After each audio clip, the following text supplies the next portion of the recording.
Hi, everyone. Welcome to Glow and Kelly.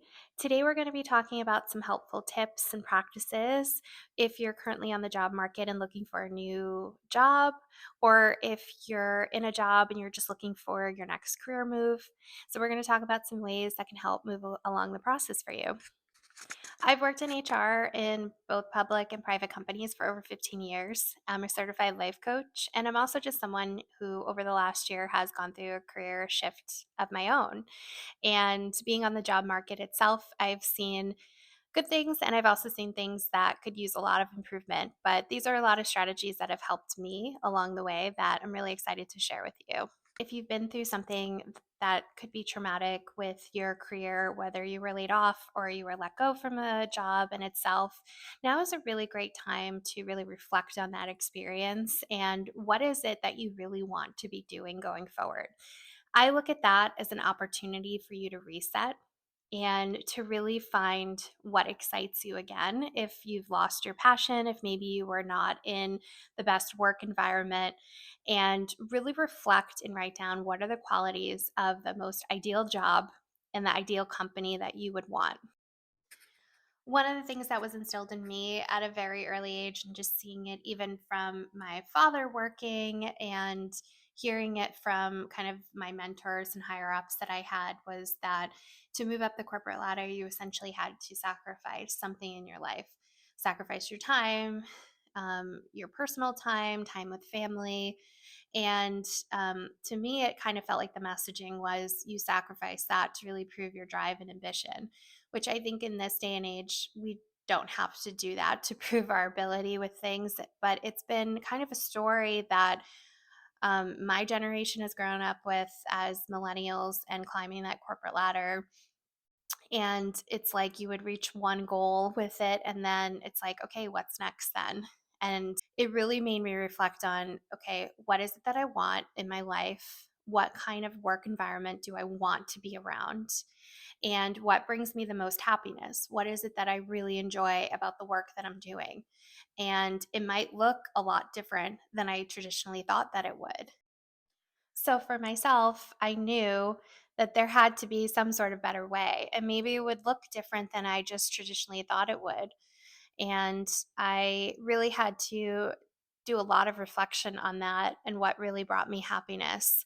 And that's how I really tailored my career search.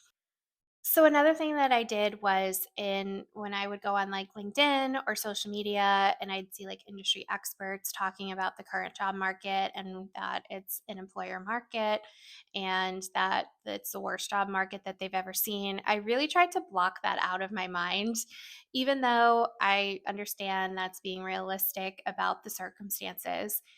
However, I didn't want to go into the job application process with that kind of scarcity mindset because I wanted to have as many options available to me. And I really do think that what you believe is what you're also going to attract in a sense.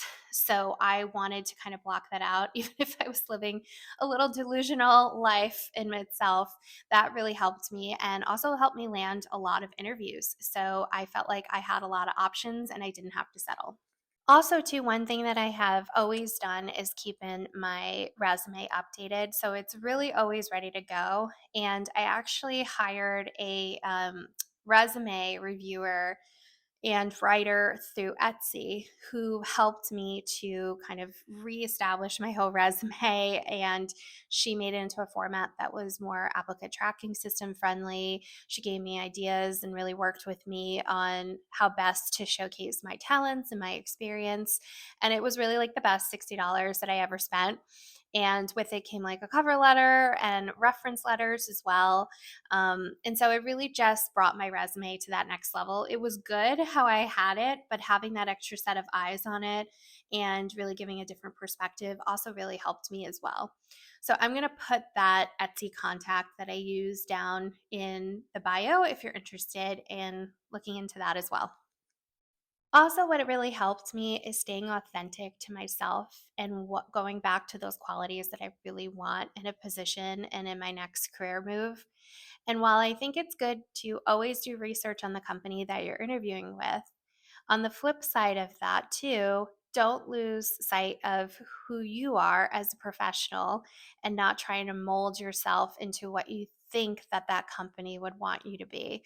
At the end of the day, your happiness is what matters the most. And if you're trying to mold yourself into something you think that the company wants and it's really not true to yourself and your expertise and the qualities that you're looking for in the next company, it's just going to end up that you're not overall happy with the job and the company itself.